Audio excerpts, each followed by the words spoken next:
Welcome friends. 119 দিন পর গতকাল সুপ্রিম কোর্টে উঠেছিল ডিএ মামলা, আপনারাও সকলেই জানেন। এবং মামলাতে যা হয়েছে, আমরা পরবর্তী হিয়ারিংয়ের তারিখ পাইনি গতকাল। এবং এখানে দেখতে পাচ্ছেন সেই জাজমেন্ট অর্ডার পাবলিশড হয়েছে আইটেম নাম্বার 60, যেটা ছিল কোড নাম্বার 5-এ পশ্চিমবঙ্গ সরকারের সাথে confederation of state government employees. এবং এখানে দেখুন ডেটটা 15ই জুলাই 2024, যেদিন আপনার হিয়ারিংয়ের জন্য উঠেছিল। তারপর এখানে সব পিটিশনার, রেসপন্ডেন্ট, সমস্ত আইনজীবী যারা দাঁড়িয়েছিলেন তাদের নাম।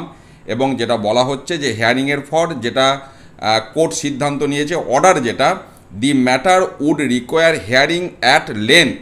অর্থাৎ ভাষাটা, অর্থটা বুঝতে পাচ্ছেন যে এই যে ম্যাটারটা, এটার হিয়ারিংটা লম্বা সময়, অর্থাৎ সময় লাগবে, এর লেন্থ রয়েছে অনেকটাই, যে কারণে এটাকে লিস্ট করা হচ্ছে পরবর্তী হিয়ারিংয়ের তারিখ 7ই জানুয়ারি 2025 সাল। অর্থাৎ আমরা যেটা একটা শুনছিলাম পুজোর পর মামলার হিয়ারিংয়ের ডেট আসবে, তা কিন্তু নয়। 2024 সালেও হিয়ারিংয়ের ডেট এলো না। 2025 সালের 7ই জানুয়ারি মামলাটির শুনানি হবে। এবং যেটা বলা হচ্ছে the matters would require hearing at length, পরিষ্কার ভাষা এখানে বলে দেওয়া আছে, আপনারা বুঝতেই পাচ্ছেন।